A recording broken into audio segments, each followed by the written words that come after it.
Alors, on a les premiers chiffres de vente de voitures électriques pour avril. Donc, comme d'habitude, on fera la mise à jour du tableau courant mai, je pense, du coup. Malheureusement, les mois se suivent et se ressemblent pour le marché automobile durement affecté par la crise des composants. La guerre en Ukraine et maintenant la reprise des confinements en Chine qui rebloquent la production de certains composants. Résultat, les ventes automobiles subissent un nouveau revers au mois d'avril, avec 108 723 immatriculations, selon les données fournies par le CCFA. Le marché a reculé de 22,6% par rapport à avril 2021. Alors que les ventes de voitures essence et diesel ne représentent plus que 37% et 16% du marché, l'électrification continue de gagner du terrain, avec près de 22 000 immatriculations enregistrées au cours du mois d'avril.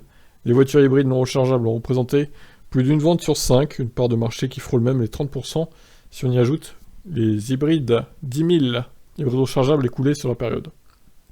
Du côté de la voiture électrique, le mois d'avril se termine avec 12 692 immatriculations, soit 11,7% de part de marché.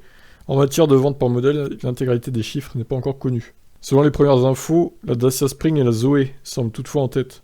Elles totalisent respectivement 1568 et 1052 immatriculations. Plus discrète après un mois de mars, à peu près à près de 4000 immatriculations, la Model 3 n'a été écoulée qu'à 10 exemplaires en avril. Oui, on sait que c'est par trimestre les livraisons, donc forcément, c'est normal. Si la calmie ne devrait être que de courte durée, la Spring en profite pour remonter dans le classement annuel avec 6521 exemplaires écoulés.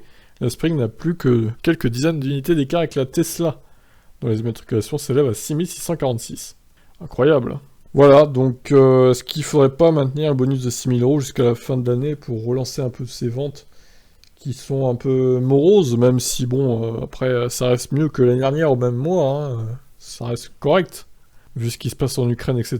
Bon, faut pas trop se plaindre. Mais bon, je me dis que avec 1000 € de moins en juillet, bonus, les ventes vont encore chuter. Donc bon, à voir ce que le gouvernement décidera. Allez Macron, on fait une bonne action au moins. Ciao ciao.